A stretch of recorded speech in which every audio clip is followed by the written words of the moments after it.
Good evening and welcome on a Monday night in February. We're already a month into the new year. Welcome to Generation Movie on a Monday night. The inconceivable episode that had to happen after last week, where Natasha asked me for something and I said, as you wish. We're doing The Princess Bride tonight. Welcome to Generation Movie. Welcome to the Indie Escape Network. Thank you for joining us.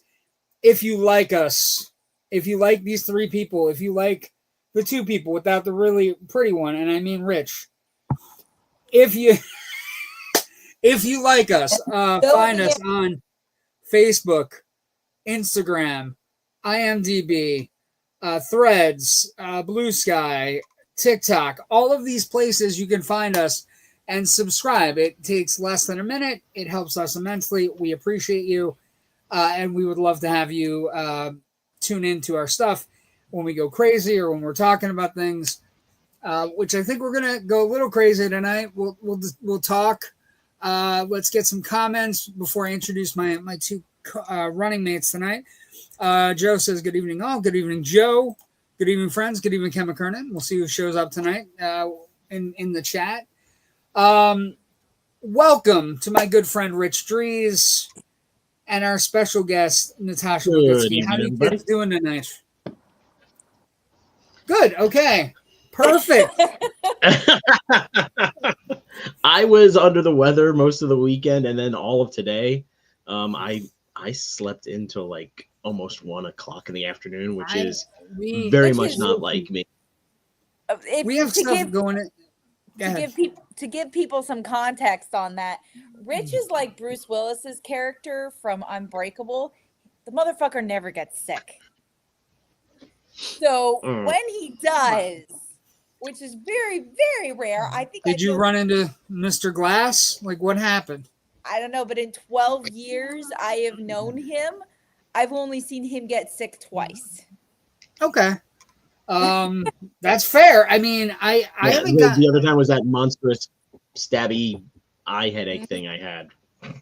Yeah, I mean, I'm knocking on wood. It's too, like, we're in our 50s now, Rich. We have to be careful. The youngins can go out and get sick. The rest of us have to kind of like just be careful. So I'm not going to wood. I haven't been sick in a while. So I think it's a combination of what I drink and like the vitamins I take. And so it's like we do a lot of high C in this house, a lot of orange juice, a lot of vitamin C. Let's see. Blue Sky, I think, is adding live soon. Wonder Machine F630 high. Perfect key. Perfect key. We appreciate it. We love having you as a peer. And what are you guys talking about? We are going to be talking about The Princess Bride tonight. This movie right here. This is a very amazing Rob Reiner movie from 1987. So please stick around. We hope you stick around and join us, but we'll talk about some other things too. I won't be in my 50s until Thursday, but you'll be there. So just shut up. Let it go. Join us. Returns, Joe. One of us. Cool. I agree. Cool. Thank you, Wonder Machine. F630. We appreciate you. I hope you stick with us tonight. We have some good things to talk about. If you ever want to know about how much beer Andre the Giant, the professional wrestler, can drink, this is your show. Let's start with news though. Oh, wait, is it more or less than Oliver Stone? Or not Oliver Stone, Oliver Reed. I think on volume per amount of time drinking. Like, I think Oliver Reed could last longer, but Andre could consume more in a short amount of time. Oof. Would be my guess. Like, Oliver Reed, I could see sitting at a pub going 8-9 hours drinking. Andre, I could see going, his goal was not longevity. His goal was to get drunk to cover the pain. So I think Andre drank in heavy mass quantities like the Coneheads, and then did whatever he could to cover the immense pain of his disease. So it just, and the fact that he was a larger than life human that just started breaking down much earlier than he should have. let's start with news. So let's do bad first. No, let's do box office first. Box office is a good way to start. Sam Raimi's number one at the box office, which is always good. Anytime you say Sam Raimi's good at the box office, it is a good thing. He had a movie called Send Help that opened this weekend. Rachel McAdams has another number one movie under her belt, which kind of proves that she's still a bankable actress. I don't know how we don't think she is a bankable actress. It is a fine film. It is a well-done thriller set on an island. Dylan O'Brien, young star that's kind of up through the ranks rising, also very good in it. And through the ranks rising. Where have you been for the last 15 years? Listen, I'm saying he's not, aside from, give me a movie where he's the lead and it's a bankable big movie. American Assassin. I mean, it wasn't massive, but it was pretty damn good. He's kind of bouncing through. He's kind of bouncing through. He's doing better right now in ensemble pieces. I thought he was fantastic in Saturday Night as Dan Aykroyd. Yeah, I mean, he was, but they're ensemble pieces. He's not a bank. Like, if you said to me, Dylan O'Brien is coming out in Marty Supreme next week, it's not Timothée Chalamet, right? No. That's what I meant. I just meant he may be doing good work and we may enjoy him. I think he's a good young actor, but I don't think he's popped through yet for the regulars like Rachel McAdams has. Would be what I was saying. That makes sense? Yeah. Okay. We also had kind of a shock to the system. This movie called Iron Lung by YouTuber Markiplier came out this weekend. I saw that as well. I saw both of them on Thursday. He is a YouTuber. He has a massive following. He does not have a distributor. The movie costs $3 million to make. It is a bloody kind of submarine movie set in a video game universe of an ocean of blood that has jump scares and all kinds of like little touches, but is not for everyone and certainly is not coherent. It's also 2 hours and 7 minutes. And I say this liking horror films, Rich. It's 2 hours and 7 minutes that needs to be an hour and 40. So actually a friend of mine is a big fan of Iron Lung as the video game and was able to walk me through the lore of the game before we went in. He gave me like a quick 5-minute, hey, this is what you're expecting in terms of lore. Let's see how they do. Apparently it is a very faithful adaptation. Very faithful. Yeah. Also expands on some of the lore, but pacing is off. And even pacing is terrible. He said that it could have lost about 30 minutes. I think at least. And what I would say is, the people I went with are big fans of his, and they love him, and everybody in the theater loved him. Damn good. I think he's actually very talented. But what I would say to you is, as somebody else who's seen it, I came out of it going, I think he needs to work with somebody else. I think he needs somebody that where he doesn't have to worry about all the stuff, where he doesn't have to worry about the editing, or he doesn't have to worry about the direction, and he can kind of just bring his masses and do a video game adaptation, whatever he wants to do. Like the things I overheard coming out of the theater were, it's too long. It needed to be edited. It's not even the best game he does. Like it's not even like one of his top games that he's ever played. It's not a top rated game. It's just one that he really enjoyed. I would say to you, I don't know how you felt, but I was watching it sitting there, and as the things are popping up on the screen of like the background and with whatever the dogs that this guy owns and the cats and everybody in the audience is screaming, oh, it's this cat, it's this dog. And I was like sitting there going, this movie is not fucking for me. And I didn't hate it, but I also I can't recommend it as a great horror film or anything. It's just kind of like, it's exceptionally well done for $3 million. It's one set. Bingo. It goes over. It overstays its welcome. He's good. I think he has potential. He seems like he's. It's not your average run-of-the-mill horror movie. It is No. kind of Lovecraft, cosmic horror. I really like the idea that it plays with a genre of horror that we don't often get a chance to see. It does it quite well. It needs work. What it needed was a different director. You needed someone with a little bit more experience. I came out of Sentinel $3 million. Holy shit! I was expecting. It looks fantastic, and it's like I said, it's a sea change movie in the sense that it's important because he is somebody that is bringing a large fandom to the table. He's also doesn't have a distributor. He did it all on his own. So every bit of money this movie makes, which at this point of the weekend, after a weekend, is $17.8 million. Good. I don't think it's a sea change movie. It becomes a sea change movie if people are able to replicate its success multiple times, and then we can point to it as a sea change movie.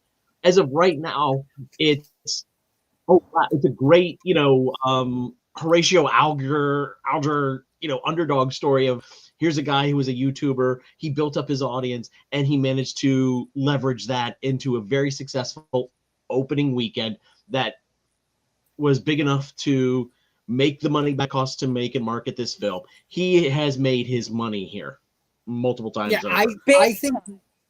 I think we've already heard reports about how studios turn down certain casting desires by directors because actor X doesn't have as big a social media profile as actor Y, so you have to use actor Y because we'll get more bang. And I see that as a danger to a director's ability to make the movie that they want to make. Yes, it's show business. Some of these things have to factor into these decisions. However, if they just go, Mr. YouTuber guy over here just made, 5 times his budget, an opening weekend, that's the lesson they're going to take away from it. Not any of the other particulars about that. They're just going to see like a small number. And so I'm concerned that other directors, studios are going to start reaching out to other YouTube creators and seeing, I don't want a fucking Mr. Beast movie. Let's just say that. I don't care about Mr. Beast. I think you're right. Here's where I think it's a sea change. Here's why I think it is. So we've had a bunch of movies recently that are video game adaptations. We've had first Five Nights at Freddy's did great, second Five Nights at Freddy's kind of disappointed, and we've had a recent Return to Silent Hill movie. If this kid walks in with all these people and he's made this obscure Lovecraftian blood ocean small submersible movie, I think you might have studios willing to listen to his offer.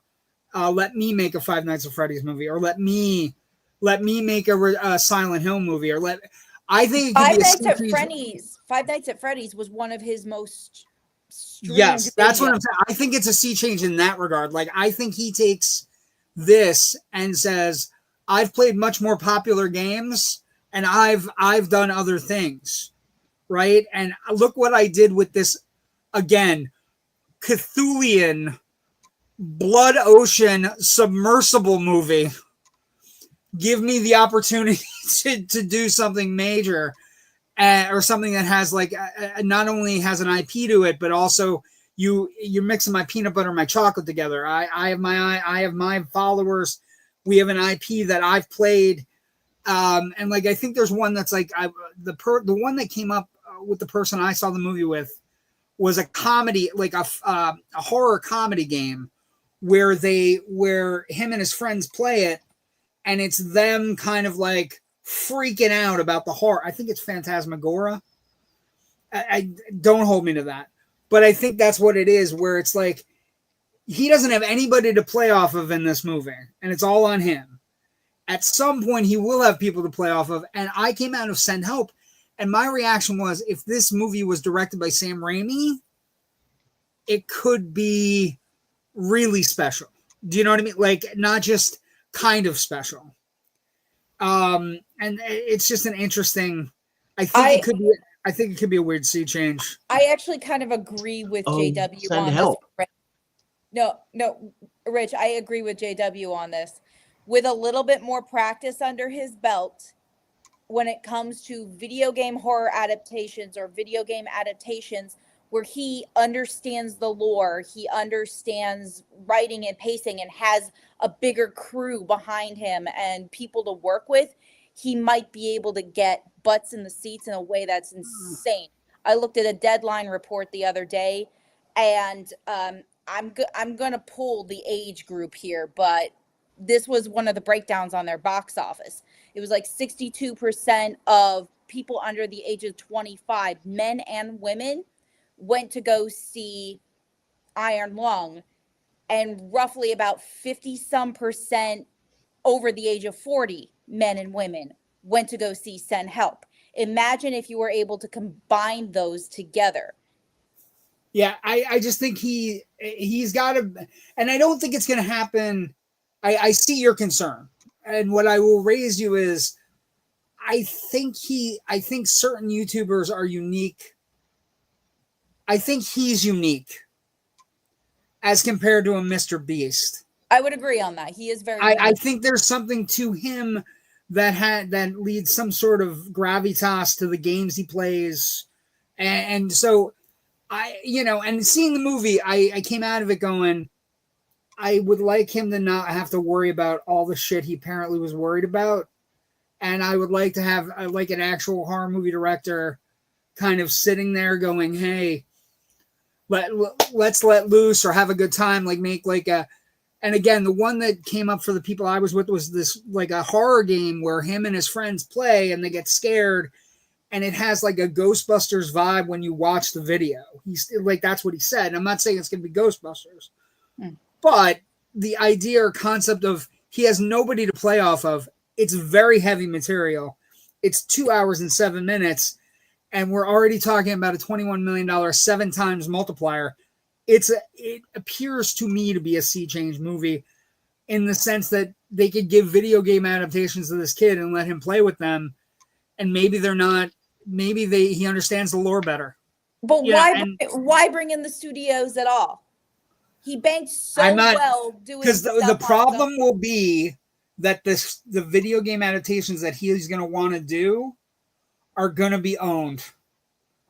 That's the problem. Unless he can find ones that he can just kind of buy like he did with this one. I'm sure the man knows enough video games that he doesn't need to go off and do, I have to do a Mario movie, or I have to do a Silent Hill. Fair enough. I just think we watched Return to Silent Hill bomb last week with nobody talking about it. And I love Jeremy Irvine as an actor, and I love Silent Hill. The moment I saw that thing got penned for January, I went, here we go again. Just bad. Last thing we have to talk about. Let's get some comments, and then we'll talk about the last thing. I think I'm going to wait for the Pong movie. How do I join the talk if I wanted to? You can join the talking. Just keep contributing into the comments. Yeah, I will make sure I get to you. My name is pronounced Wanamajin Ekanef. Okay. Sorry I botched it. I won't do that again. I'll do my best. Can you understand Iron Lung without playing the game? No. I disagree on that. Go in with an open mind. You're going to miss some things. It's fine. Just go off and ask a question. I think it's a lot of Cthulhu material, TJ. That is very much. How do I say that? We're not going to give you any answers. I don't know if the game had answers, and I was told the game didn't. So I know the game didn't have any answers. We're not going to give you the answers. We're not going to explain anything in the plot. and I don't think the game is. I think the game is dense too, but it does play like a video game movie in the sense that you're watching him go through the things that a video game player goes through, like finding a page in the manual that's ripped, and like he goes through all of it, finding a hidden place where a panel where he can fix something. So it has all of the video game things, but if you ask me what it's about, it's a guy in a sub in an ocean of blood, and he has to take pictures, and there's somebody in charge, and there's something called the Great Rapture. The Great Rapture. If you're really paying close attention to what they're saying, they're on a moon. The moon is just a giant ocean of blood. The Quiet Rapture was when all other life kind of went out. Life and stars burnt out. Except for who's still left alive on certain space stations. Other than that, the rest of humanity is gone. I will say one of the things that comes up in the movie for me that I require editing or something is that at some point there's voices on an intercom, and it just keeps on happening, and then they start changing, and you're like, maybe it's they're trying to come up with the idea that he's experiencing this, this kind of like schizophrenia in the thing, but there's too many plot points going on the intercom to not get lost in the middle. Listen, if you're gonna go see it, the difference is the accents. Listen for the accents. The girl with the accent is the one who might be trouble. The one who isn't is real. I'm glad. I wish I had you. Okay, Brandon, there's no answer. It's more of an experience of pure cop. I was exhausted by that point. I'm going to be honest with you, Natasha. I had seen Send Help, so I had already expended a lot of energy, thriller-wise, and I was exhaustion. I went and saw Iron Lung on Friday. I was fine. I went and saw Hamnet yesterday at noon. Came back and it wrecked my fucking night. I wasn't able to. Jerry says, "What's up?" And then, sorry, Brandon. Brandon, I'm sorry. The Quiet Rapture, laugh out loud. The Quiet Rapture, whatever. It's a rapture of some sort. I know that. And there was like kids talking at a tree. If it's not a rapture with Fab Five Freddy, I don't want to know about it. That's exactly right. Last thing we have to talk about, and I want to explain this, that we're going to try to explain this as best that can be. This movie is terrible. It made a lot of money in red states. It also made a lot of money compared to other documentaries because they spent so much on it. Enough said. Joe, can you hear me now? Yes, is it Verizon? Did we get a Verizon? No. That's the answer. The answer is, well, why did it over-index? It didn't over-index. It over-indexed in the places where faith-based films over-index. And in that particular case, it made way less than most of the faith-based films. Secondly, it made more than other documentaries because, and I quote an actual documentary filmmaker, just so we're clear, most documentary films get anywhere from $500,000 to $2 million on marketing to spend off platform. This movie got $35 million. It grossed $7 million. Marketing. It cost $78 million. It's a failure. I have actually heard of people just buying 2 seats in an empty Melania theater in the back row on the left or right hand side. You know what's happening then. Well, and Natasha and I have a friend who is a projectionist who has told me stories of looking out the projection window to see an empty theater except for one couple. And they decided the movie wasn't good enough to be concentrating on. Let's just leave it at that. You can't. That's the thing. It wasn't good for consummation. The records of this movie are not impressive records. So if somebody comes to you and says, well, Melania did really great, the answer is it didn't. Like, did it break documentary box office records? Sure. But no. No, you can't say it didn't. You say no? Within the last 10 years. I don't want to get into that because I think years, if we start talking about like why numbers aren't right. One documentary I can. Go ahead. I'm not just basing on what's been reported. There is one documentary in the last 10 years that has done 3 times, a little bit more than 3 times this $7 million opening on its opening weekend. Jackass Forever did over 20 million its opening weekend. That's not a doc. It's a documentary. Yes, it is. But my take on it is this. My take on it, Rich, is I want to fight these people where we're at, right? If somebody comes to you and says it did really well, it didn't. It did exceptionally well. It's a piece of garbage, and it did terrible. Jackass Forever is not listed as a documentary. It's listed as a contact. I got you. But what I would say is you have answers. The answers are it's not a narrative fiction. It cost $75 million. Right? It's not a success in any stretch of the imagination. And the idea that it's being sold as a success is a propaganda. And the way to answer it is it got more ad spend than any film, any documentary in history by almost $33 million. It cost 75 to make. It made 7.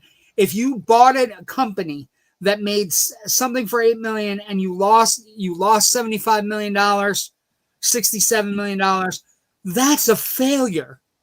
So the answer is very simple. It over-indexed in areas where they make faith-based films.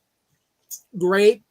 Red states did great. It was empty all of the coast. It was empty across the country. And in faith-based places, it over-indexed. The other answer is big shock. Well, that's what I'm saying. It's not a shock there. And the shock is that it made more than 5 million. That's the only shock. And then the other shock is the thing you throw at somebody, and the answer is the reason it made 7 million is because it had a $35 million ad spend. It was the only movie that had ads running on the football games last weekend. Not Send Help, not Iron Lung, this movie. So I would argue that probably Send Help and Iron Lung couldn't afford ads on NFL playoff games. But if you have a $35 million ad spend on a documentary that you paid somebody $30 million for, it's not a success. So just let it go. Stop fighting about it. And the answer is when it drops off the cliff this weekend, because of Super Bowl Sunday weekend, we'll see what happens. And then next weekend, the over-indexing of old white women throughout the country will go away because Wuthering Heights is coming. Now, this Wuthering Heights is going to be too smutty, but they will at least get stuck in the theater for the beginning of it. And it's still only doing half the damn story. You have no idea. That pisses me off. Last thing before we get to our movie tonight. We lost this lady this week. I think, I was sad when I read this, Rich, that she passed away, because she's one of the most talented comedic performers we have ever seen. And recently, one of the things that's most amazing about her, she wins an Emmy for Schitt's Creek. She then appears in The Last of Us, right?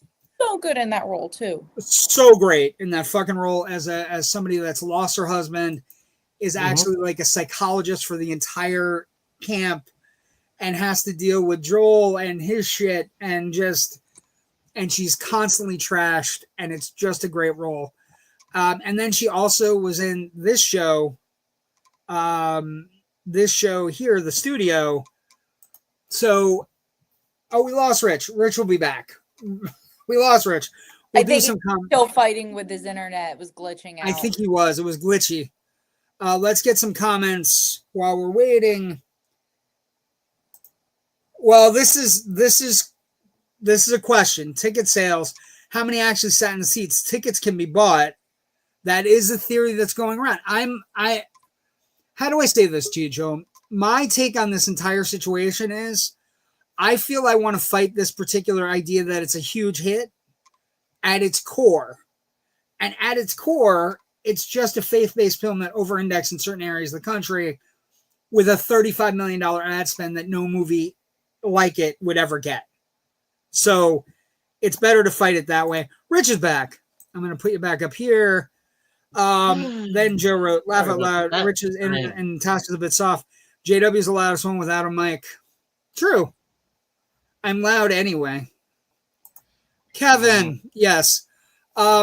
Rich, give me an idea of what you were thinking because you sent me a message and I was like, I just saw it. No. Catherine Herro, one of the most talented female, actually just one of the most talented comedic performers. Well, first of all, I don't think her influence can really be understated or overstated, excuse me. I first saw her when they started to syndicate SCTV reruns in the early 80s when I was in junior high. And I was immediately zoned in on her as like, she's one of two women in that cast with some incredible heavyweights. And she's hanging and banging first. And I know that sounded like a bad joke. Giving and going. But yeah, but she was just as nimble and agile in comedy and character creation as all of the guys on that show. And so is Andrea Martin. I don't want Andrea Martin to get kind of like lost here because, as we're talking about this time. But I think Catherine O'Hara went on to have the stronger career. She really, was able to branch into imbuing her characters with a certain amount of actual grounded reality, such as the mom in Home Alone movies, even the mom in Beetlejuice. She, it's a comic character in that she's kind of like this weird, artsy, Soho type posier, but she's still kind of grounded in a certain amount of reality, even though parts of that are exaggerated. Schitt's Creek is just a phenomenal run, but I think her defining role is in Christopher Guest's A Mighty Wind, as one half of a folk duo that were romantically entangled during their career. They split up, and that's when their career ended. They're getting back together for this tribute concert to their manager, and so there's a lot of unresolved feelings between her character and Eugene Levy's character. And I mean, it helps that she and Eugene Levy each other for decades. And they at the Oscars, and that was a song that was written by Michael McKean and his wife Annette O'Toole. They were the ones who were actually nominated, but Eugene Levy and Catherine O'Hara performed the song the way they performed it in the movie, and that song I've read about this song that it damn well deserved that year because it actually forms a story function in that it provides a very sweet emotional backbone for these two characters' storyline, and other characters who knew them back then are invested because of that song. And once we get to the big concert, everybody's like, oh my God, are they going to reenact that kiss towards the end of the song? And everybody, all the other two bands, all come up into the wings of the theater because they want to see what's going to happen. And it's all based on her performance with Eugene Levy. And it's heartrending. As a fan of hers, I love that. I love this role of hers. I thought she was fantastic as a Dawn Steele, Amy Pascal type former studio executive in the studio. I am really going to miss her whenever they get around to doing a second season. I'm sure, unfortunately, I think it immediately becomes the crux of the second season is that she passes away. But and it just Yeah, but Seth Rogen said something really great too. He said when he first met Catherine O'Hara, he was like such a fan. He was like, she made me work harder to make sure this series was worthy of her being in it. And I think that's an incredible statement. But that's the overwhelming sentiment. She is one of the few people that when they pass away, not a single unkind word said. Nobody does, but every once in a while you hear about bad things. But like, you have stars as big as Pedro Pascal, all the way down to, nobodies who are like, she was so kind to me on the set. Still kept in contact with Macaulay Culkin, because again, one of the things that you hear more and more about Macaulay Culkin was his statement. Just I cried beautiful. Twice already that day about this, and then when I saw his, I was like, "Here we go." But she was one of the ones. The one that got me out of all the tributes was Richard E. Grant, who was great friends with Catherine and her husband, because Richard and Catherine played a couple, and I think, not mistaken, parents in the movie Penelope in 2006. And so every time, apparently, when she used to visit England, the first person she would call and say, I'm on my way over, was Richard E. Grant. And he was always like, stay with me and my wife. Come stay with us. Richard's wife passed away a couple of years ago, and he's been very candid all over social media about his grief process. And so to see him now kind of going through that again for one of his closest friends, he's been putting up photos every couple of days ever since, of times that they just happen to visit. And it's just like, the lasting impression that she had to everyone she was a wonderful soul. And I think out of every role she's ever had, the one that most encapsulates how beautiful her soul is not even live action. It's Sally. It's Sally from I know what you're going to say for Christmas. The one that got me, Michael Keaton had a great one. She will always be remembered. It doesn't matter what age you are. There is going to be a classic that you are going to see where Catherine O'Hara will always touch right here. Mine was. That's something I was thinking about too. That she's very much a multi-generational icon. My age, a little older, it's like, SCTV. She was fucking brilliant on that show. Go back and look at stuff like the University Challenge things, where she played Margaret. I can't remember that, who was always jumping ahead, trying to answer before the question was out. It's hilarious. It keeps building. And for others, it's Beetlejuice. For still others, it's going to be her voice work in Nightmare for Christmas, and then Home Alone. And for others, younger folks, it's going to be, having seen her in Schitt's Creek. Very much. Michael, And hopefully, people who discover her, no matter what generational level they're at, they're going to go and search out more of her work. Like I said, I think it's amazing how she recreated herself recently. Right, with the 3 shows where, Schitt's Creek, Studio, Last of Us, 3 totally different roles. And then also revisiting her character from Beetlejuice, Beautiful Juice. Yeah, Michael Keaton's, we'll end with this. Michael Keaton, we go back before the first Beetlejuice. She's been my pretend wife, my pretend nemesis, and my real life true friend. This one hurts. Man, am I going to miss her. Thinking about Bo as well. She's, of course, was married with 2 sons. She was married to Bo Welch, who is a famous production designer. Yeah. So they met on the set of Beetlejuice, actually. Yes, they did. That's where they met. And actually, I believe, if I have the story correct, Tim Burton was the one who's like, look, you two are talking to each other all the time. Just go on a date already. And voila. It's a good thing. It was funny. I saw somebody posted some video footage of her with Bo walking the red carpet at the Batman premiere. and behind them was like 2 or 3 other people from Beetlejuice as well.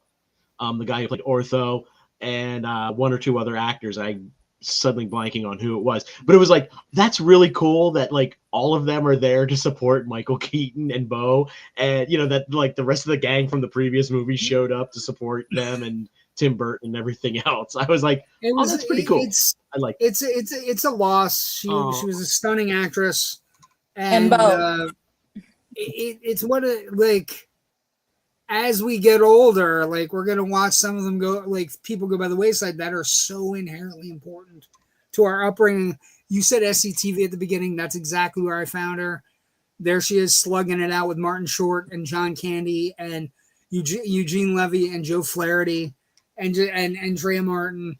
Ken writes, all the greats are Canadian. Just saying. Thank you, Canadian Ken. You're not wrong there. You're not wrong. You're not wrong. She will be missed. Let's get to the movie. I take comfort in the fact that if there is anything out there, she and John and Joe Flaherty are having a big group hug and doing silly stuff. And also, Martin Scorsese, I know you're watching. Finish the fucking documentary you started on SCTV a couple of years ago, and you had to show for whatever reason. I don't care. I don't want to lose any more members of this show before you finish it. You son of a bitch, finish it. Okay, Martin Scorsese's been called out on our show. Fantastic. This is a perfect jump off point to The Princess Bride. Calling out one of the great directors of all time. But also, our Remembering Rob retrospective ends tonight with The Princess Bride. Production. I was Wait. What? Yeah. What did we say we were going to do at the beginning of each one of these now? Oh, no. You go ahead. Do what you're going to do. I'd like, because I need an idea of how you want it done. And Rich is glitching. No, you didn't tell me I had to do it. I just said we should do it. Well, this is a perfect opportunity for you to do it. Oh, dear Lord. I'll put up the poster so nobody can watch. Go ahead. Watch me fail. Thanks. Nobody can see us. A sick child lays in bed while his grandfather reads to him a story of love, adventure, and high spring comedy. This is and revenge and justice. Well, I tried, okay? Yes. Basically, the basis of this movie is a sick child getting read a book that has been passed down generationally from one father to the next, or one grandfather to the next grandchild. And basically, it's a story of love and adventure and pirates and rodents of unusually large size, all of these things. And they make up a 1987 fantasy romantic comedy called The Princess Bride. And Rich, I was stunned when I was like doing research, right? This movie had been in development for almost 15 years. Like, previous attempt, like when Reiner went to get it, he had been a big fan of Goldman's book. Goldman's book had been read to him by Carl Reiner, his father, who, one of the comedic greats of all time. And basically, so he had went to buy it. And the first attempt was by 20th Century Fox. Goldman was paid $500,000 for the rights. He was also hired to do the screenplay in 1973. Richard Lester, who I think would have been interesting, a very interesting kind of like director for this material. He had made the Three Musketeer movies from the 70s. Was signed to direct, and the movie was almost made. but the head of production of Fox was fired and then was put on hiatus. I think he would have played it a little the actual emotional core. It would have been. I think it would have been interesting, different. It would have been different. I don't think the book stuff. I don't think the kid and the grandfather and the book stuff would have been as prevalent. Goldman subsequently brought the film rights, brought them back. He got them back. Other directors who attempted to adapt the book include Francois Truffaut, again fascinating, Robert Redford, and Norman Jewison. These are all heavy hitters, and I don't know that it would have worked. And at one point, Christopher Reeve basically was circling it, and he desperately wanted to play Wesley in the adaptation that his production company was going to handle. But what happened was Reiner goes behind the scenes. He meets up with Norman Lear, who of course had been the person behind All in the Family that Rob Reiner was famous for, who also funded This is Spinal Tap, Rob Reiner's first movie. And basically Reiner talked to Norman Lear. Norman Lear came in. They had a big meeting with Goldman. And Goldman, basically, they said, we want you to come on. We want you to adapt the screenplay, right? It's a fascinating story of all these pieces that are moving in Hollywood. And the idea that the guy that, who had written the original script, that the book is based on, he's the guy that kind of kept it. He kept it he held it like a football and just kind of like, I don't want this going out to the wrong people. And every time it kind of got to the goal line, it got fumbled, right? Reiner did acknowledge that in 2011, that basically Barry Diller had a huge role in the film's production, explaining to Reiner that he didn't think audiences were initially going to get it, but that it had potential to be a Wizard of Oz that could instead become a kind of movie that was watched generationally, which I think is fascinating. The idea that somebody's telling Reiner, just so you know, your movie might not be a huge success, but it's going to stand the test of time, which is why it's on our show tonight. Casting, interesting casting. Elwes was always Reiner's choice, but there were a series of small little things where he was filming in other movies. So Reiner actually went to Berlin to get him. And basically him and casting director Jane Jenkins, although they auditioned other actors for Wesley, once they went to Berlin to nail him down, that was it. And then the Robin Wright story is one of the great stories of all time. She was one of the last people to read. Actresses that were up for it included Uma Thurman, Meg Ryan, Sean Young, Susie Amos, Courtney Cox, Alexandra Paul, and Whoopi Goldberg. And basically Wright's agent sent her. And basically, she had this big meeting and eventually got invited to dinner with Goldman and Norman Lear at Rob Reiner's house. And when she came to the door in a sundress with the sunshine behind her, William Goldman basically said, that's her. That's exactly who I was. She had the blonde hair, white summer dress, and she had a halo from the sun. She was backlit by God on that day. Bill Goldman looked across the room at her and said, well, that's what I wrote. And so Robin Wright gets cast as Buttercup. Both Wallace Shawn and Mandy Patinkin were in early, although Danny DeVito almost got cast as Vizzini. I could see that. I could see it, but again, I like Wallace Shawn better. I'm going to say this very succinctly. I love Danny DeVito, but it is inconceivable that anybody other than Wallace Shawn would be Vizzini. Yeah. When you say the name Buttercup, though, I always imagined a blonde. So somebody like Courtney Cox being in the mix there, were they gonna dye her hair or slap a wig on her? I don't know. I was looking at this. This is 87. This is before Sean Young has gone off the deep end, right? This is and she was a heavy hitter in '87. She even had, she had just finished No Way Out with Kevin Costner. So she, like, the idea that she didn't get it, or Meg Ryan didn't get it. At this time. You know what I mean? Meg Ryan was still 2 years away from When Harry Met Sally. So Uma Thurman is an interesting choice because I think Uma is a good actress as well. Top Gun was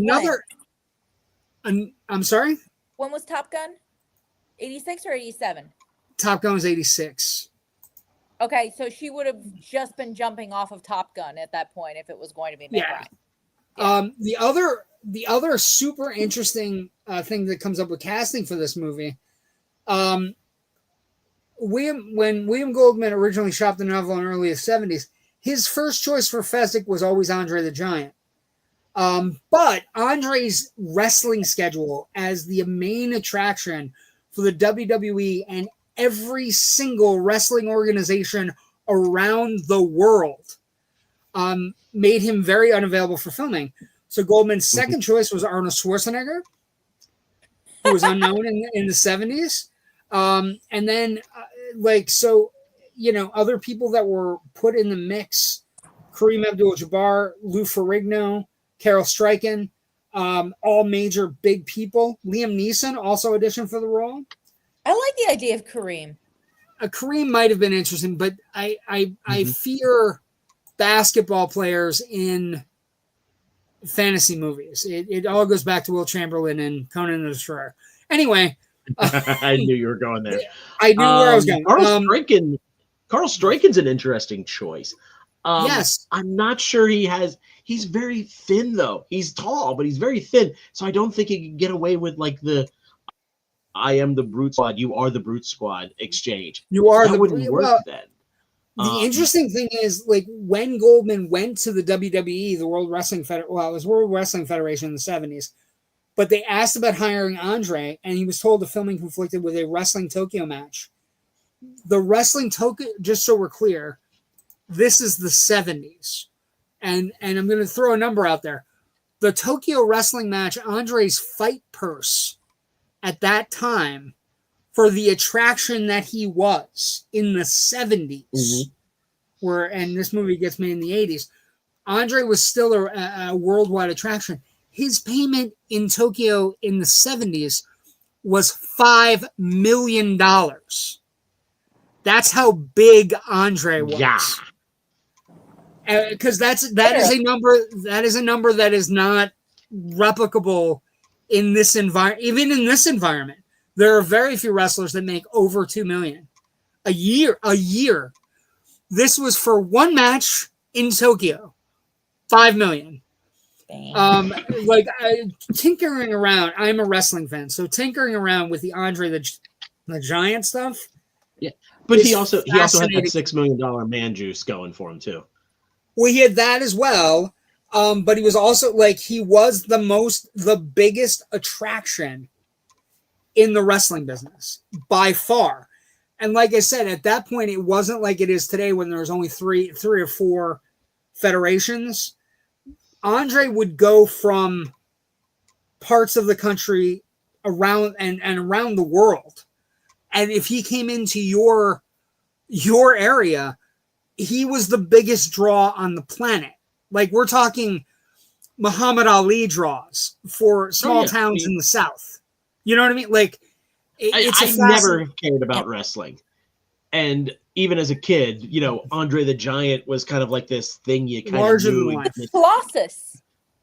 Yeah. Oh, he's phenomenal. And when he was younger, before his ailment started to take away his movement and skill, he was so good. Like in the 70s and 80s, before it's just fascinating. Anyway, so eventually you get to the point where he gets injured, and the World Wrestling Federation says to them, "Hey, Andre's match in Tokyo has been canceled.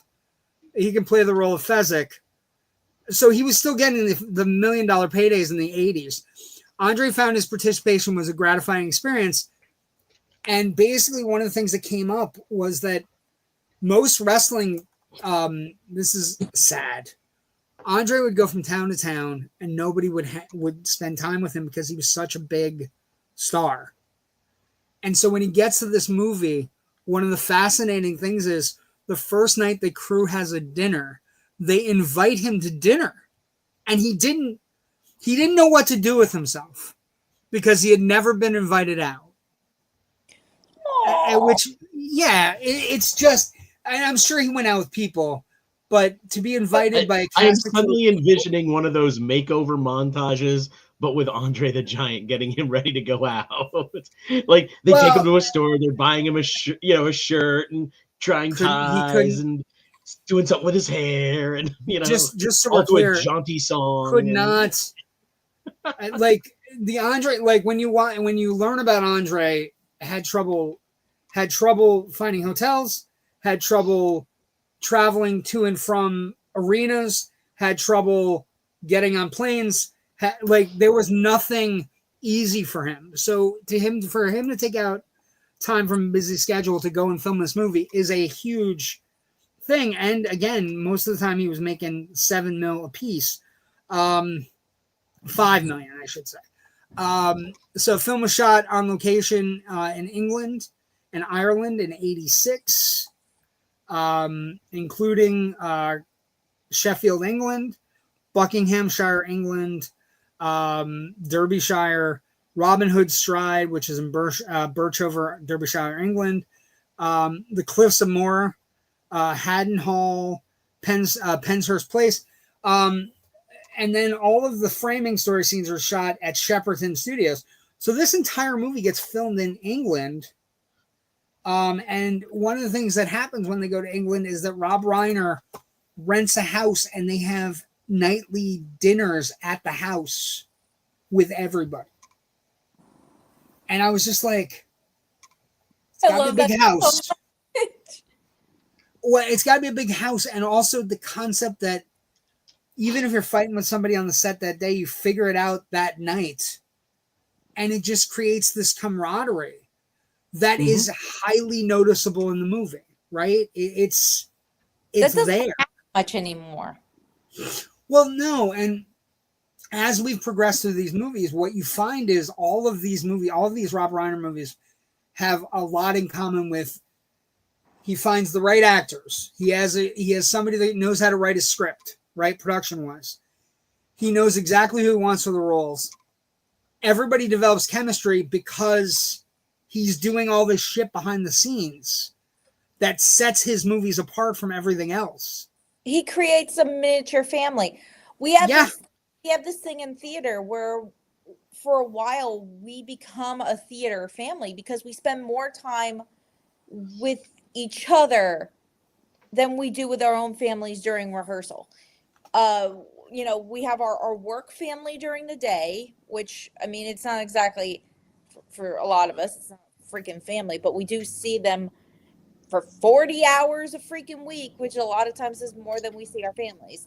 And then too much. And then to go to rehearsal, you end up with this miniature bonding experience. So for, say, a month and a half to 3 months, whatever time you're in rehearsal to the end of the show, you guys are a family. You're spending time with each other after rehearsal. You go out and get drinks and just kind of unwind. Decompress. Yeah. So I love hearing stories about and like I said, it inspires other things, right? So, you have the dinner. Inspires less drama. Yeah, well, that too. A couple things before if you guys might add anything. Bob Anderson also handles all of the fencing instruction in this movie. So if you think the swordplay looks good, it's because it is good. And for anybody who doesn't know who Bob Anderson is one of the coordinators and fencing instructors for the Star Wars trilogy. So Elwes and Patinkin, I should say, worked 3 weeks prior. They learned how to fence. They spent most of their off-camera time practicing together. They taught both of themselves how to sword fight left-handed and right-handed. And there's only 2 cuts in the fight sequence that has anybody that isn't Patinkin and Elwes, which I always think is cool. It's the two flips are the only two that don't count. And then another cool story that comes up, Carol Kane and Billy Crystal were going back and forth to England, and they would make trips together and act as a married couple on the plane. And with age makeup. So they would do age makeup and travel as an old bickering couple to prepare for Miracle Max and his wife, which I found that's precious. That just seems crazy as Good luck doing that with TSA today. Oh. Well, you can get away with the bickering couple thing. You just can't get away with the makeup. Yeah, you can't do the makeup and. So yeah, I mean, so everything like no fighting, deep history, the unfilmable project, essentially, right? It's a book that's kind of fallen through the sands of time, and kind of like, so it has an unfilmable project kind of style to it, and then all the family stuff, all the stuff that Rob Reiner brings to the table is just, it's palpable, and it's been palpable these 4 weeks. These movies we've talked about, all of these movies are special because all of the production, the stuff that goes into the production is so intense and so unique and special. I don't know that we get many of them these days like it, right? Last production thing that has to be talked about. He talks Mark Knopfler of Dire Straits into doing the soundtrack. And Rich, I don't know if you know this. Do you know what the deal was for Mark Knopfler was making a joke? Do you know what the deal, what he said? I'll do it if you do this. I will do your soundtrack if you do this, Rob Reiner. Do you know what it is? Direct a music video for them. No. Close, though. Interesting. Here's where Knopfler agreed on one condition, that somewhere in the film, Reiner would include the USS Coral Sea baseball cap, which had been modified to say USS Oral Sea he wore as Marty DeBurgi in This Is Spinal Tap. Reiner was unable to produce the original cap, but did include a similar cap in the grandson's room. It is hanging right above Fred Savage's head. Which, and after he showed it to him on set, Knopfler said, "I was just kidding." So just great fun production stories, and all of the stuff. Like, what I will say is, as a wrestling fan who loved Andre, I will say that my favorite thing about doing the research on this movie was how welcoming everybody was and how well he was treated. It made my heart, like, it's just, he was such a unique, singular talent in every sense of the word. And one of the most important wrestlers of all time. And he was treated with dignity and respect that I don't necessarily think he was treated with in wrestling. So it just made my heart glow a little bit. And I'm a huge Andre fan. And so, yeah, it's just one of those things. Like, I share a very similar thing with Jason Segel, who loves Andre and would tell Andre stories. But a lot of good stories about how drunk he could get. They ordered 2 kegs of beer for the table, because he was with them. And when the kegs got delivered, Andre had instructed the waitress to put them next to him, and he proceeded to drink both kegs. Damn. Impressive. He's thirsty. He was thirsty. He was a big man. He had a lot, and he had a lot of pain. So, he had a lot of back. He had back surgery right before filming, which is why he couldn't do some of the stunts, and also why he couldn't catch Robin Wright at the end. So, I mean, theoretically, he probably could have, but the insurance wouldn't allow him to do that. So she was on a harness. Comment. This just in, Marty, his friend's calling, has said SCT would only be done because this guy from Generation Movie and Filmbuff Alliance said so. Influencers. Cool. Thanks, Joe. And Joe, womp womp. But production's quiet other than that, other than the fact that it slipped through the years. Box office, shocking. This one's sad as hell. That Barry Diller stuff comes true. So the movie opens September 25th, 1987, in what 20th Century Fox was calling wide release. That was 9 theaters, Rich, in 1987. Oof. It eventually got to a max of 788 theaters. Opening weekend, it grossed $206,000. Not great. No. Just it ends up grossing $30 million, however, and lasts almost 8 weeks in theaters. It ends up the budget of the movie is $15 million, so it basically it's 2.1 times its production budget. If you were inflating it for adjusted for inflation, adjusting it for inflation, it would be 89.2, which is a modest hit these days. But this is one of the rare, very classic Rob Reiner movies that were not. It was not spectacular at the box office. It was like when I read the Barry Diller thing, like your movie's not going to get, it may not get noticed early, but it will become a cult movie and survive generations, right? Barry Diller was spot on. Yes. Mm-hmm. And it's kind of a sad, not a sad thing, but just also the idea, like in 87, movies were opening pretty big.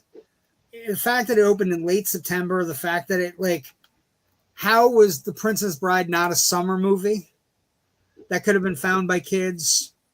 You know what I mean? Like, I question a lot of like the box office surrounding it, right? It's just not. What else was opening roughly around the same time?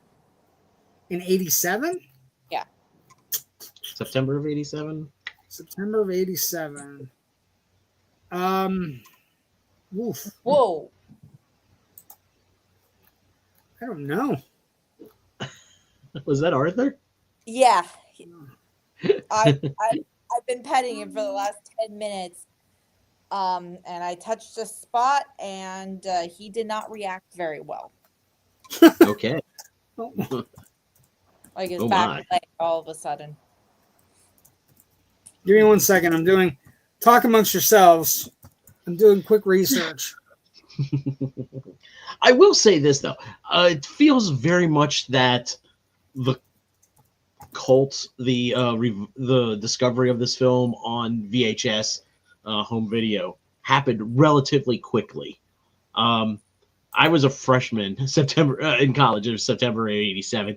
And I think by my sophomore year, I had lots of friends who were watching it, and we were like, "Oh, we got to watch this at least once a semester." It felt like I watched it a lot in college, my sophomore and junior year. Those two years already. Not as much after I moved off campus my last year there. So I grew up with it. It happened quickly. Yeah. Okay, Natasha. I have a lot of friends who grew up with this movie. One of them, he just turned, oh my God, I think he's turning 40 this year. This is his favorite movie of all time. He grew up with this movie. It is just, it's such a part of the culture and it's easily passed down. This is something like with the grandfather presenting it to his grandson. This is something that we as a generation can now show our kids and they so on can show their kids. Okay, so 2 movies dominated the box office August and September of 1987. The 2 movies were Stakeout, which came out in August and kind of dominated all the way up until September 20th. And the other one that opened on September 13th is a little movie about boiling a bunny. Yeah, that called Fatal Attraction. Yeah. And Fatal Attraction was number one at the box office from September 13th through November 8th. I dare say, if you're looking for counter programming, though, Princess Bride is the absolute opposite of that pendulum swing from. They both have blondes. They both have blondes and white dresses. Yeah. Stakeout, I literally just had to Google it because I'd never fucking heard of it.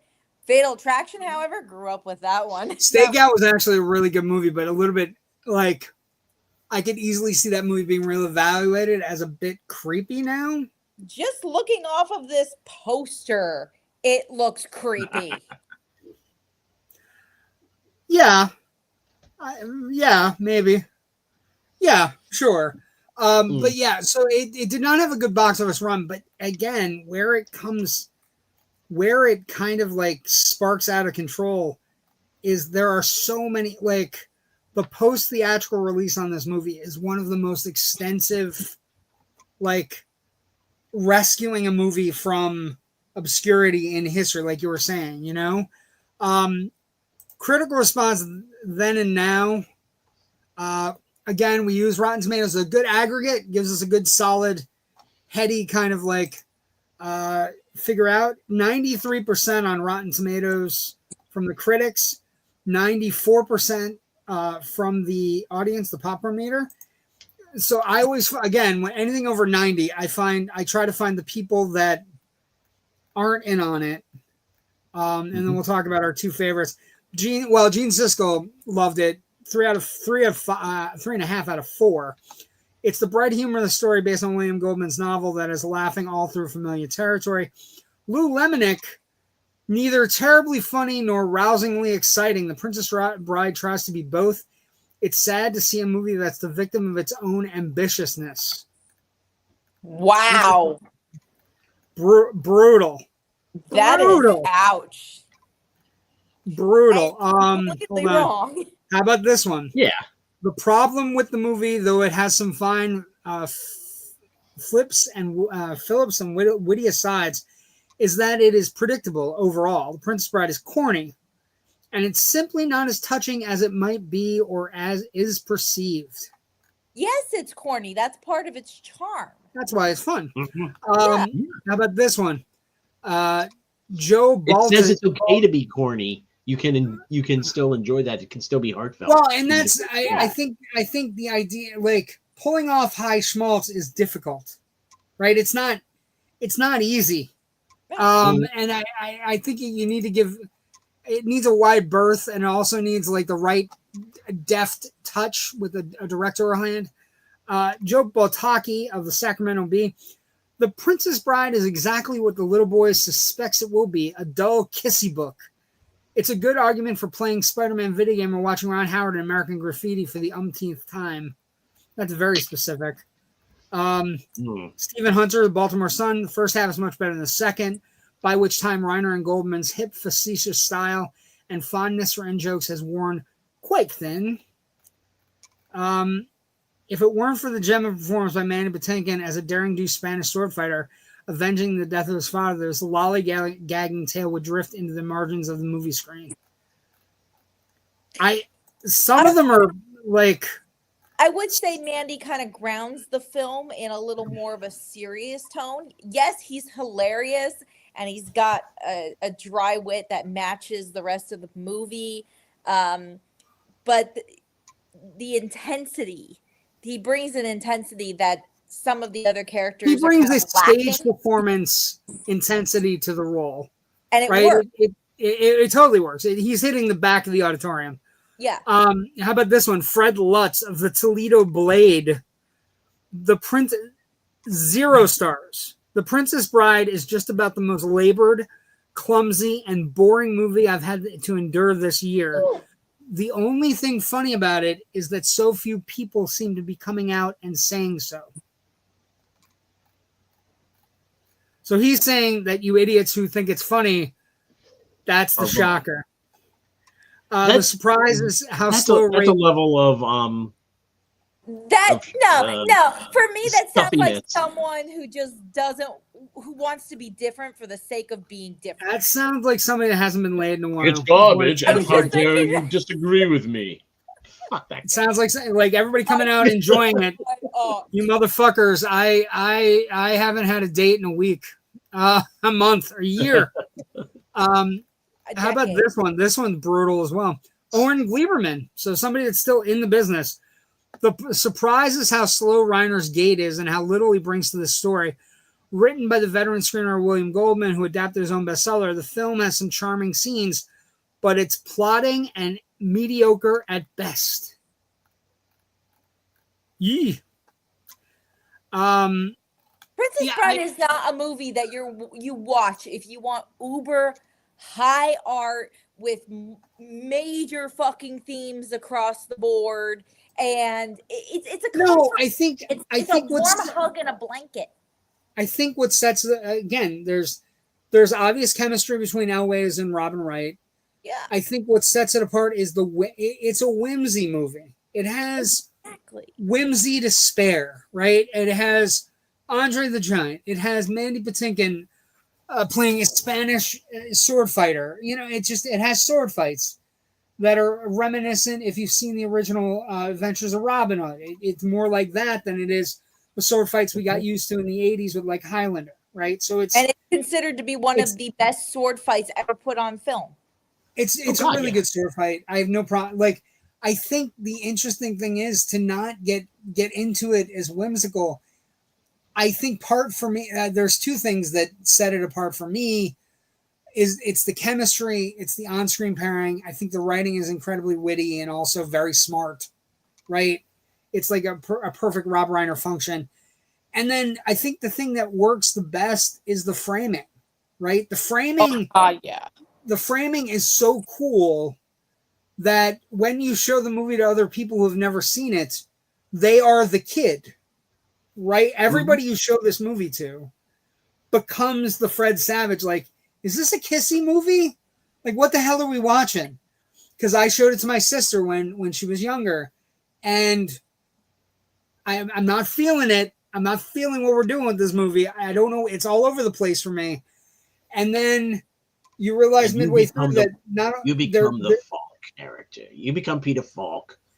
Sharing you're giving it to somebody. When you watch this movie, you're giving it to somebody else as a gift. You're very perceptive. Now shut up. So a couple of years ago, my girlfriend from work and I were spending some time together, and she decided to come over for dinner the one night, and we were just hanging out, and I was just like, well, we'll just make it a movie night, get some pasta, just whatever. And and we were like, I said, how about double feature? Have you ever seen Princess Bride? And she goes, no. I'm like, wait. You must really love that friend. Hold on. It gets even better. And I looked at her. I went, okay, this one's kind of a rule for me. As if you are going to be my friend, you have to have seen When Harry Met Sally. Have you seen that one? She said, no. We double featured. How was this person your friend to begin with? Because they love Downton Abbey, Doctor Who, and Sherlock. Trust me.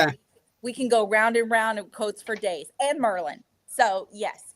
Can I tell you a funny Netflix thing really quick? So Sherlock came up in my Netflix things as something you would like. It's like, bitches, I've seen that for the last 10 years. I was on board early. I was watching it when it was on PBS. It was on BBC, for fuck's sake. Anyway, go ahead. Finish. I was downloading it. So we double featured Princess Bride back to back with When Harry Met Sally. And to this day, it's the only movie night that we have ever had, because she now thought she has a daughter and another child on the way. So finding the time to do that gets a little difficult. Oh, I thought you were going to say because you can't beat that double feature. That was an incredible double feature. That's a really good double feature. To watch her, yes, I was Falk in that situation. To watch her Fred Savage go from, what am I watching, to, And then we get into When Harry Met Sally, and by the end of it, she had taken one of my pillows and was cuddling it like this, going, yeah. Are they actually going to get together? It's a gift of a movie. It's I think the people that didn't get the whimsy are, I think you're sticks. I think you're sticks in mud. And I like, it has so much going for it. The set design's really great. Again, from a Dungeons and Dragons perspective, the idea of giant rodents and they're being played by actors in suits is hilarious. We're going to get to actors in suits in a second. That's like a surprise. But I think like one of the things that comes up, Roger Ebert's review, one of his reviews is that he, first off, a couple things. So they got 2 thumbs up. They both listed, both Siskel and Ebert had it on the best of 87. Janet Maslin, who is not easy, praised the cast and called it one of the sweetest movies ever. Janet Maslin, who used to eat people alive, called it sweet movie. That's just weird. Not in a fun way. Also, I don't know if you guys know this, but it's one of only a handful of films. I think it's up to like 20 or 30 in 20 or 30 range that got an A+ cinema score. Like it's there are not a lot of A+ cinema scores. The Princess Bride is one of them. But yeah, so it's great. It's well done. Then you get Billy Crystal and you get Carol Kane showing up, and it's just, they're hilarious. Like, and then Patinkin's fight scenes are great.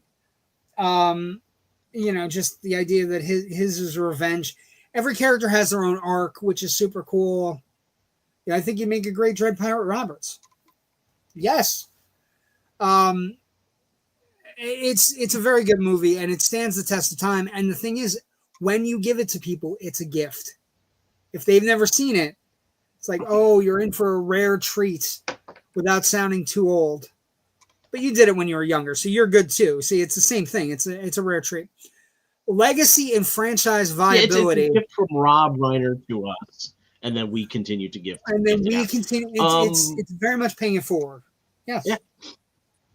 Yeah, I think this movie too, I know we talked about this a little bit in some of the other episodes, and if we had been doing some different movies, I would have developed this probably even further. But this is yet another film where Rob Reiner is really kind of looking at the idea of storytelling. Whether it's in Spinal Tap or getting to the heart of truth through a story in A Few Good Men, or here, just the simple art of sharing a story between a grandfather and a grandson. And I think that's at the heart of a lot of Rob Reiner's films. It's definitely here. It's so touching, and I think that's probably what motivated him as a filmmaker. And this film kind of encapsulates that more than any other ones, that he was just wanting to share stories about good people who, triumph over adversity and go on to have wonderful lives. So also, I think that's a real interesting take, because this one is very much a hand-me-down kind of thing. And when you do the research on this movie and find out that Carl Reiner, one of the greatest comedians of all time, read this book to his son when he was sick, and then Reiner finds it in his life, and not only finds it but adapts it with the writer, and then just the idea that they're going to kind of like tell this story, the framework story, which is a grandfather coming over for the sick grandchild, reading a book that he's read to the grandchild's father. And then you find out that actually happened in the Reiner household. Its legacy is, and then you find out, like, as you become a fan of The Princess Bride, you pass it on to others. It's an incredible gift. I should talk about the franchise viability. This movie, they things we need to discuss that have to be talked about. There are many adaptations that are going around. There's one that's being that is right now being worked on for a musical adaptation by the folks at Disney. Whether or not that comes to pass, Disney has had a pretty successful ability to adapt their IP into musical adaptations. Also, some of the 80s and 70s comedies that were kind of funny and amazing, like Young Frankenstein, and The Producers have also had very big success on that front. So it would not shock me, although Rob Reiner's passing is certainly not going to make that easy. It also is one of the most, there are a lot of games, there are a lot of board games. Ravensburger published a Princess Bride adventure book game, which is a collaborative card and miniature game. There's a tabletop tycoon game called Storm in the Castle. There are VHS video games where you have to kind of pick the scenes. Just an incredible amount of product based on this movie that was not available in 87 when it came out. So not only has it become a cult film, but it has also become like a money-making IP. You see shirts. If you go to an AMC, you can't go to an AMC without the Princess Bride is one of the silhouettes that's in their pre-movie silhouettes. The silhouettes are like Jaws, E.T., The Princess Bride, and Back to the Future. Right? It's an incredible list. And then I do have to bring this up. There is a Norman Lear brought it up in 2019 that they're trying to remake it. They've all come out of the woodwork. I don't know. Again, I would say that Rob Reiner's passing is not going to make that easy. Good. But yes. It's a damn near perfect film. I don't think it needs to be remade. Remake a film that doesn't work. But yeah. Take North and remake it. Listen to that needs to be remade. Norman Lear stated to Entertainment Weekly, or as somebody in his biography, very famous people whose names I won't use, but they want to redo The Princess Bride. That's the one that's the top of their list. When Norman Lear released this, social media went crazy. With most people writing one word for the Norman Lear talks about a remake of The Princess Bride, and the word was inconceivable, which is the name of tonight's episode, right? And then the great story, Elwes saw the post and posted, "There is a shortage of perfect movies in this world. It would be a pity to damage this one." Which is, of course, a play on his what he says to Buttercup when she's getting ready to kill herself by stabbing herself in the breast. He says, "There are very few perfect breasts in this world. It would be a pity for you to damage one of them," which is fantastic. And then Christopher Guest's wife, who plays a villain in the movie, Jamie Lee Curtis, also said there's only one Princess Bride, and it's William Goldman and Rob Reiner. So let's not fuck around. One of my favorite things that happened was during COVID, there was a what was that small, short-lived? It wasn't Quibi. Quibi. Thank Quibi. you. Quibi. There was the Quibi remake of The Princess Bride with many different actors all playing different roles throughout and in short clips done during COVID, so in distance, and it was for charity. And right, it was for the World Kitchen. It was for World Kitchen. Yeah. There was also a recent Democratic fundraiser in Wisconsin in 2020 where they did a read through of the script with Rob Reiner as the grandfather, Josh Gad as Fezzik, Eric Idle as the impressive clergyman. Also, Elwes, Wright, Sarandon, Patinkin, Christopher Guest, Wallace Shawn, Billy Crystal, and Carol Kane were all there as well. Whoopi Goldberg as the ancient Boer and the mother of the child. King Bach as Yellen. Finn Wolfhard as the grandson was a person there. So, and Jason Reitman did the narration, the script narration. So it is, and there's also a pinball machine that's been released recently. There are so many things. That pinball machine was at my laundromat. There are so many things. Like, there are so many Princess Bride objects you can buy now that you couldn't buy in 1987, which is odd and interesting. If they ever make an Andre the Giant Fezzik figure, I am so on it. I'll get it for you, Chris. I don't think it exists. I will say, but if McFarlane did it, I would definitely get Fezzik because he's awesome. But it all goes back to the book. So if you're a Princess Bride fan, track down the book. I think it's still in print. William Goldman wrote a wonderful novel. I read it in college. He wrote one other novel under the S. Morgenstern name as well, The Silent Gondoliers. Not quite as good, but it's still, an enjoyable read. And also, if you're a movie nerd, you should be reading some of Goldman's memoirs and books about screenwriting, Hype and Glory, Adventures in the Screen Trade. What Lie Did I Tell is a fantastic read if you want some dishy stuff about some of his films. So, those are all out there as well to track down and enjoy. I will say this, and I know that we're coming to the end of our wonderful Rob Reiner run, as well as the end of this episode. This movie, there is literally something for everyone. I know a lot of films say that, but this one really does have it. It's not something that you want to watch if you want really high level concepts and thinking. Go watch Christopher Nolan for that. Here is a movie you can sit with your parents, with your grandparents, with your kids. It will be here. It was here long before you. It will be here long after you.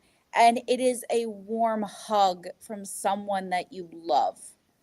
And I would like to, if I can, close it out with this wonderful moment from the end of the World Benefit Kitchen, where Rob Reiner was back in the bed playing the grandson, and Carl Reiner was the grandfather. And I wish I had it pulled up and ready to go, but I really just thought of it, so. All right. So long, Grandpa. Can you come over tomorrow and read it again? As you wish. That is a perfect ending. There's nothing more to say here. Sorry, Rich. And we're all crying. And Natasha, this is where your journey with us ends for now. But you'll be back. So where can people find you, what you're doing, what you're working on? And then we got Rich and I have stuff to talk about after he does his plugs. Right now, it's just Facebook, Instagram, TikTok. I am still on my winter break and quite enjoying it. I might add, it's nice to have some time for a bit.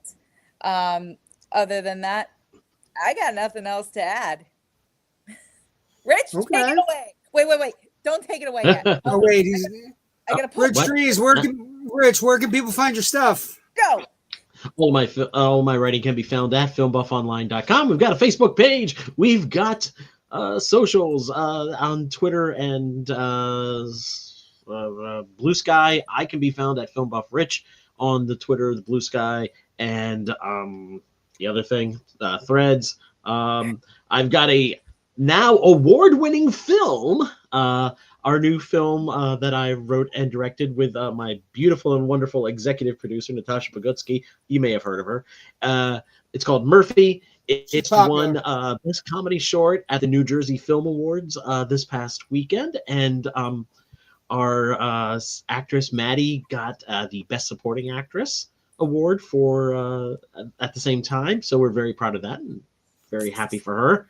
And it's going to be screening at the Wellsboro Film Festival in a couple of weeks, and then at the end of April, it's going to be at the Northeast PA Film Festival. And at the end of May, it's going to be at the Block Island Film Festival in Rhode Island, and hopefully more acceptances coming as we go through the next few months. Awesome. So we lose Natasha. We literally lost Natasha. I'm sorry. And that's okay. We lose Natasha next week anyway. But here's the thing, Rich. We are going to face the most colossal conflict the screen has ever known. That's right. Yeah, I mean, we're going all out next week, and we're doing King Kong versus Godzilla, 1962, Mighty King Kong, Mighty Godzilla, the first big screen mashup of these two behemoths from the 30s and the 50s.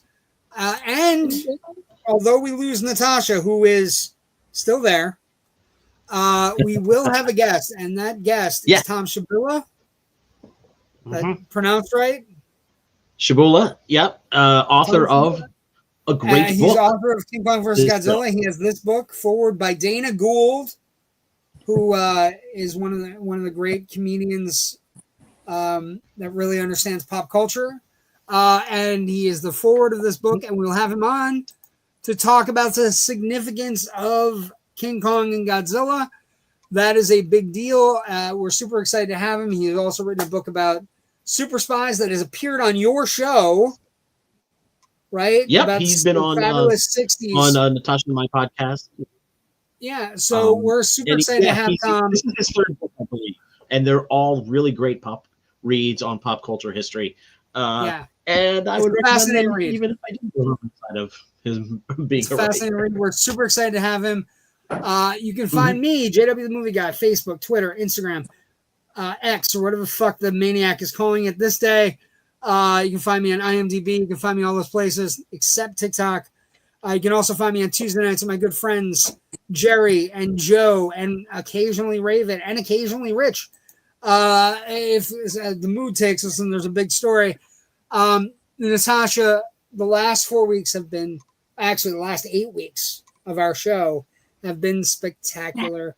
You are always invited back, and you will always have a spot on a couch with a cat crawling all over you anytime you want to join us.